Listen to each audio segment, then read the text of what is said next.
नमस्कार। आज के इस विशेष विश्लेषण में हम एक बेहद अद्भुत और पौराणिक घटना पर चर्चा करने वाले हैं।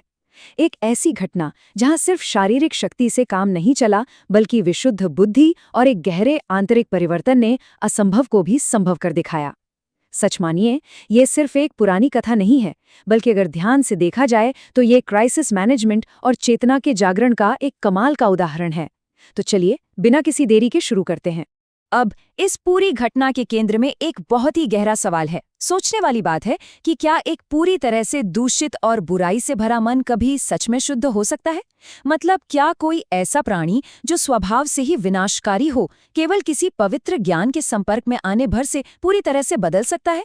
यही वो रहस्य है जिसे हम आज डिकोड करने वाले हैं।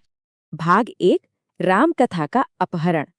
आइए देखते हैं कि आखिर समस्या शुरू कहाँ से हुई। तो संकट की शुरुआत कुछ इस तरह होती है कि एक भयंकर और अत्यंत अहंकारी असुर है, प्रथमासुर। उसने कुछ ऐसा कर दिया जिसकी किसी ने कल्पना भी नहीं की थी। उसने परम पावन राम कथा ग्रंथ को चुराया और उसे सीधे निगल लिया। जी हाँ, उसने उस दिव्य ग्रंथ को ही अपना आहार बना लिया। अब परेशानी की बात यह है कि जैसे ही वो ग्रंथ उसके उदर यानी पेट में गया, उस असुर के भीतर एक असीम शक्ति का संचार हो गया। वो सचमुच अजेय बन गया। अब उसे हराना लगभग नामुमकिन था। और इसी बीच समय टिक टिक करके बीत रहा है। एक तरफ असुर अजेय हो चुका है और दूसरी तरफ महान राम भक्त ऋषि आरण्यक ने एक बेहद कठोर संकल्प ले लिया है। उनका प्रण है कि यदि कल भोर तक उन्हें वो पवित्र ग्रंथ वापस नहीं मिला तो सूर्योदय होते ही वे योगाग्नि उत्पन्न करके अपने प्राणों की आहुति दे देंगे। बचाव के लिए समय तेजी से खत्म हो रहा है और तनाव अपने चरम पर है।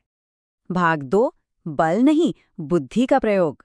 ऐसे नाजुक मोड़ पर एंट्री होती है हनुमान जी की, लेकिन उन्हें जल्द ही एक बहुत बड़ी बात समझ आ जाती है। शुरुआती प्रहारों के विफल होने के बाद हनुमान जी जान जाते हैं कि प्रथमासुर अब कोई साधारण असुर नहीं रहा। उसके अंदर साक्षात श्री राम के ग्रंथ की ऊर्जा समाई है। अब यहाँ भारी भरकम मुक्कों या हथियारों से बात बिल्कुल नहीं बनने वाली।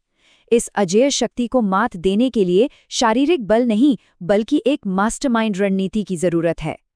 अगर हम उनकी रणनीतियों की तुलना करें तो पहली रणनीति थी अपना आकार विशाल करना और सीधे हमला करना। ये तरीका पूरी तरह से फ्लॉप रहा। इसलिए हनुमान जी ने एक बहुत ही चतुर और सूक्ष्म रणनीति अपनाई। उन्होंने तय किया कि वो असुर के भारी भरकम शारीरिक कवच से लड़ेंगे ही नहीं, बल्कि उसे पूरी तरह से दरकिनार कर देंगे। एक ऐसा रास्ता चुनेंगे जिसके बारे में उस असुर ने सपने में भी नहीं सोचा होगा। और वो रास्ता क्या था? ये पूरा घुसपैठ का तरीका किसी स्पाई थ्रिलर से कम नहीं है। सबसे पहले हनुमान जी ने एक अत्यंत सूक्ष्म मक्खी का रूप धारण किया। फिर वे सीधे असुर के कान के रास्ते से उसके शरीर में दाखिल हो गए। कान से होते हुए, गले को पार करते हुए सीधे उसके दूषित उदर में पहुंचकर भयंकर हलचल मचा दी। सीधे दुश्मन के सबसे सुरक्षित किले के अंदर जाकर सेंध लगाना, ये वाकई एक जीनियस कदम था। भाग 3, असुर का हृदय परिवर्तन। अब जो होता है वो सबसे हैरान करने वाला हिस्सा है। हनुमान जी जब उदर के भीतर पहुंचते हैं और ग्रंथ को बांधने वाले तंतुओं को खोलते हैं तो एक चमत्कार होता है। वहां से एक दिव्य ज्योति प्रकट होती है। ये कोई साधारण रोशनी नहीं है, ये एक ऐसी शुद्ध ऊर्जा है जो बिना पढ़े, बिना कोई अध्ययन किए, सिर्फ अपनी उपस्थिति मात्र से उस असुर के भीतर के गहरे अंधकार को मिटाने लगती है। उस असुर का जो मूल हिंसक स्वभाव था, वो अंदर ही अंदर पूरी तरह बदलने लगता है। और फिर आता है इस पूरे घटनाक्रम का सबसे बड़ा क्लाइमैक्स। जैसे ही पेट के अंदर वो दिव्य ज्ञान प्रकट होता है, वो खूंखार, चीखने चिल्लाने वाला प्रथमासुर अपना सारा क्रोध भूल जाता है। एकदम शांत होकर वो अचानक राम राम राम राम का जाप करने लगता है। सोचिए, एक विनाशकारी असुर अचानक परम भक्त बन गया। इस एक घटना के नतीजे बहुत ही असाधारण रहे। प्रथमासुर खुद स्वीकार करता है कि उसके ज्ञान चक्षु यानी ज्ञान की आंखें खुल गई हैं और अब तक वो जो भी कर रहा था वो उसकी सबसे बड़ी बेवकूफ़ी थी। वो मान लेता है कि ब्रह्मांड को चलाने वाली असली शक्ति राम नाम ही है। बात यहीं खत्म नहीं होती। वो अपने साथी असुरों से भी कहता है कि विश्व कल्याण के लिए राम राज्य की स्थापना होनी चाहिए। और मजे की बात देखिए, ये सुन के बाकी असुर भी बदल जाते हैं और राम धुन गाने लगते हैं। ये तो जैसे एक पूरी ब्रह्मांडीय लहर थी। भाग 4, धर्म और भक्ति की जीत। खैर, पेट के अंदर तो सब ठीक हो गया, लेकिन बाहर एक बहुत बड़ा संकट अभी भी मुंह बाए खड़ा है। सूर्योदय होने ही वाला है।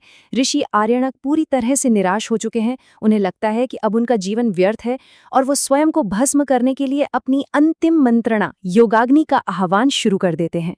एक एक सेकंड भारी पड़ रहा है और तनाव अपने चरम पर है। और ठीक उसी अंतिम सेकंड में एकदम ऐन मौके पर हनुमान जी उस पवित्र ग्रंथ के साथ प्रकट होते हैं और उसे ऋषि के हाथों में सौंप देते हैं।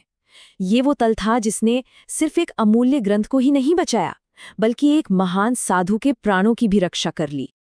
अपना खोया हुआ ग्रंथ वापस पाकर ऋषि का हृदय कृतज्ञता से भर जाता है। उन्हें एक बहुत गहरा जीवन मूल्य समझ आता है कि उनका तपोबल जीवन समाप्त करने के लिए नहीं है, बल्कि इस संसार में ज्ञान का प्रकाश फैलाने के लिए है। वो हनुमान जी को सदा सफल होने का आशीर्वाद देते हैं और बताते हैं कि इस ग्रंथ के स्मरण मात्र से ही भविष्य की सारी रुकावटें दूर हो जाएंगी। ये इस बात का परफेक्ट उदाहरण है कि सच्ची निष्ठा और भक्ति किसी भी अंधकार को हरा सकती है।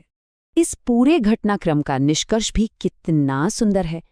हनुमान जी ने इतना बड़ा काम किया, लेकिन उन्हें कोई भौतिक इनाम नहीं मिला। इसके बजाय ऋषि ने उन्हें सबसे बड़ा पुरस्कार दिया। उन्होंने वही महापुण्यदायी राम कथा सबसे पहले हनुमान जी को ही सुनाई। मतलब एक भौतिक ग्रंथ को वापस लाने का अंतिम फल ये था कि उन्हें वहीं बैठकर उस असीम ज्ञान को सुनने का सौभाग्य प्राप्त हुआ। अंत में ये विश्लेषण हमें एक बहुत ही शक्तिशाली विचार के साथ छोड़ जाता है। सोचने वाली बात है, अगर केवल एक पवित्र ग्रंथ की ऊर्जा किसी भयंकर असुर की सोच को पूरी तरह पलट सकती है, तो क्या सही और सच्चा ज्ञान हमारे अपने भीतर छिपे अज्ञान और अंधकार को नहीं मिटा सकता? बिल्कुल मिटा सकता है, क्योंकि असली बदलाव कभी बाहर से नहीं आता, वो सच्चे ज्ञान के आंतरिक जागरण से आता है। आज के इस विश्लेषण में बस इतना ही। उम्मीद है ये चर्चा सभी के लिए बेहद ज्ञानवर्धक रही होगी।